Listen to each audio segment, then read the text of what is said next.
The lord ప్రభుపేట అందరికీ శుభాభివందనాలు.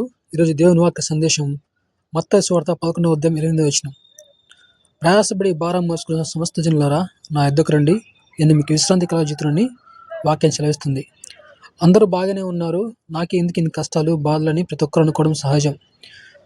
విచిత్రం ఏమిటంటే ప్రతి ఒక్కరు ఎంతసేపటికి తనకంటే గొప్పగా బ్రతికేవాడిని చూసి ఏడుస్తుంటాడు తప్ప తనకంటే పేదరికలు ఉన్నవాడిని చూసి ఈ స్థితిలో నేను లేనందుకు సంతోషించరు. అందుకే ఎన్ని ఉన్నా జీవితంలో ఏడుపు మాత్రం పోదు. పోనీ దేవుని దగ్గరికి వెళ్తే కష్టాలు తీరిపోతాయని నమ్మరు.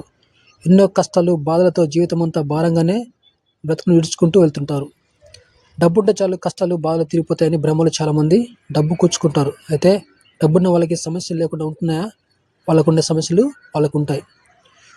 యాకోబు రాసిన పత్రిక 5:1 ధనవంతులారా మీ మీదకి వచ్చి ఉపద్రవముల గురించి ప్రలాపించుడి, ఏడుడి అని చెప్పేసి వాక్యం సెలవిస్తుంది.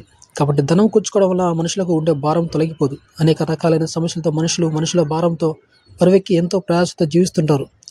వారి భారం దించుకోవడానికి ఎంతో ప్రయత్నిస్తారు, కానీ అది వారి వల్ల కాదు. ఎవరైనా సరే తమ భారాన్ని దించుకోవాలంటే దేవుని దగ్గరికి వెళ్ళాల్సిందే.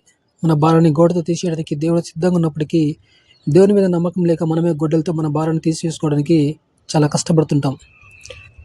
నీ భారము యెహోవా మీద మోపు, ఆయన నిన్ను ఆదుకుని కీర్తనలు రాసిన గ్రంథం 55:2 రాయబడిన ప్రకారం చాలామంది క్రైస్తవులకి తెలిసినప్పటికీ ఆ వాక్యాన్ని చక్కగా ఫ్రేమ్ చేయించి ఇంట్లో గోడ తగిలించి అలంకారప్రాయంగా ఉంచుతారు తప్ప వాక్య ప్రకారంగా తమ భారాన్ని దేవుని మీద వేయడానికి సిద్ధంగా ఉండరు.